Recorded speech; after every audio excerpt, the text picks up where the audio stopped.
Hi. ഞാനൊരു special ചൈൽഡിൻ്റെ അമ്മയാണ് കേട്ടോ. ഞാൻ കൊച്ചിയിലുള്ള സമയത്ത് ഒരു ദിവസം എൻ്റെ മോനെ കാണിക്കാനായി പള്ളുരുത്തി ഗവൺമെൻറ് ഹോസ്പിറ്റലിൽ പോയായിരുന്നു. ENT വിഭാഗത്തിലായിരുന്നു കേട്ടോ ഞാൻ മോനെ കാണിച്ചത്. അപ്പോൾ ഏകദേശം 1 മണി ആയിട്ടുണ്ട്.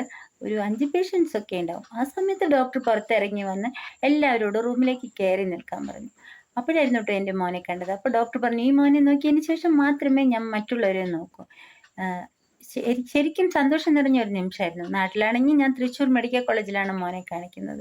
ചില ഡോക്ടർമാരോട് ഞാൻ കയറി റിക്വസ്റ്റ് ചെയ്ത് കഴിഞ്ഞാൽ അവർ മോനെ നോക്കാറുണ്ട്. വേറെ ചില ഡോക്ടർമാർ പറയും, ഈ മോനെയായിട്ട് നിങ്ങൾ എവിടെയെങ്കിലും പോയിരിക്കും, ടോക്കൺ ആവുമ്പോൾ കയറി വരുമെന്ന് പറയും. സിസ്റ്റത്തിൽ നിന്ന് ഈ മോൻ്റെ പേര് കണ്ടുപിടിക്കാൻ മടിച്ചിട്ടാണ് കേട്ടോ ഡോക്ടർമാർ അങ്ങനെ പറയുന്നത്. നിങ്ങൾ എല്ലാവരും കണ്ടിട്ടുണ്ടാവും ഗവൺമെൻറ് ഹോസ്പിറ്റലിൽ ഭിന്നശേഷിക്കാർ ക്യൂ നിൽക്കേണ്ടതില്ല എന്നൊരു ബോർഡ്. നിയമങ്ങൾ പാലിക്കാനുള്ളതാണ്. അതറിയുന്ന ഡോക്ടർമാർ വരെ ഇങ്ങനെ ചെയ്താൽ എന്ത് ചെയ്യും?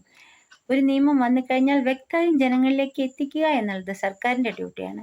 അത് പാലിക്കുക എന്നുള്ളത് സമൂഹത്തിൽ